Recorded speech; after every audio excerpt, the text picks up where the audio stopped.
Welcome to EDU World Space. Okay, so we're doing chapter 32, problem 88.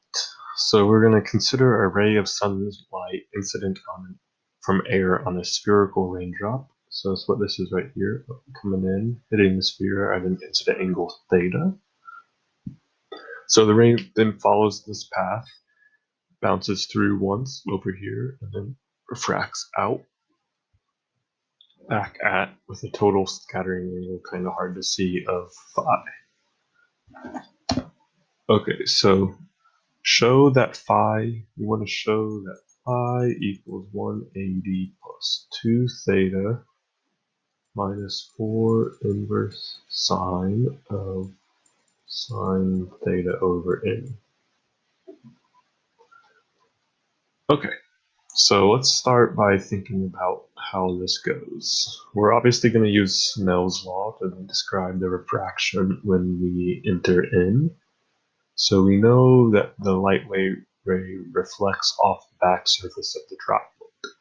And at that surface, its path changes by an angle of 180 degrees minus 2 theta r, as seen in the diagram here, because you can see it flips direction, and then you also get this theta r, 2 theta r added on.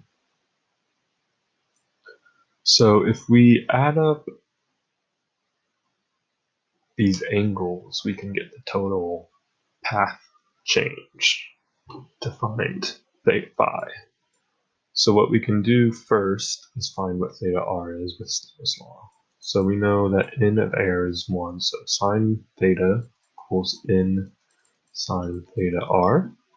If we rearrange that, we know that theta r is the inverse sine of sine theta over n.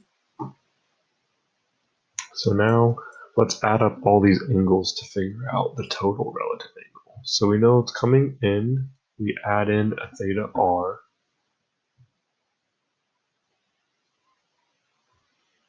So phi starts out with theta minus theta r.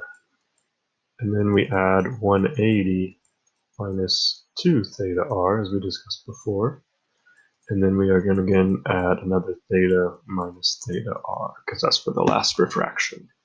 If we simplify this, we should see this as 180 minus 2 theta minus 4 theta r. You should see it coming together now because we already have this expression for theta r, so why don't we just plug it in here, and we should see that phi is 180 minus 2 theta minus 4 inverse sine of sine theta over n. So exactly what we wanted to show. Cool. So let's add a new page here for part B. And I'm going to rewrite this equation. So we have phi equaling 180 minus 2 theta minus 4 inverse sine theta over n. So part B wants us to plot this for thetas in the range of 0 to 90 degrees in 0.5 degree increments. Okay, so what you'll do is you'll create a spreadsheet somewhere. You can easily do this, and you'll have your theta values and your phi values here. So we'll start at 0, 0.5, 1, this is in degrees, 1.5 degrees, 2.0 degrees, and so on. And then you're going to get your phi values, and you can use Excel to plot this. Each of these phi values is just plugging that theta into this equation. So, for example, we're gonna sketch what this plot looks like. So down here we have the incident angle, and we'll say this is 90. We'll say 15, 30, 45, 60, 75. Cool. And so make this one 80, call this 90, call this 45. And this is our phi angle. So if we plot this, you should see a big sweeping shape like this. Cool. These numbers are actually wrong. I apologize for that. Let's erase those. Whee!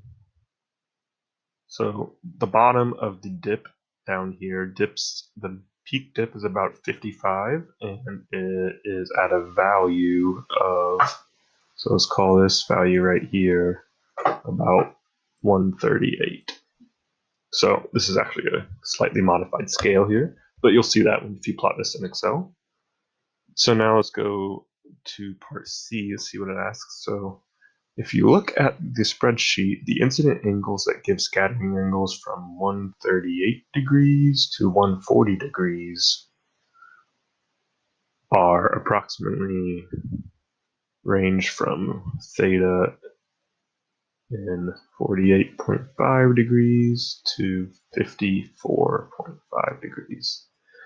So that's kind of surprising, right? So just for 130 to 140, you have tons of different thetas that can possibly do that. You should be able to see that from your graph and also your spreadsheet values.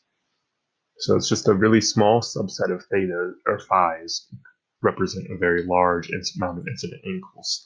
And that's kind of what leads to giving the variation in refracting angles that lead to generations of rainbows at only certain angles.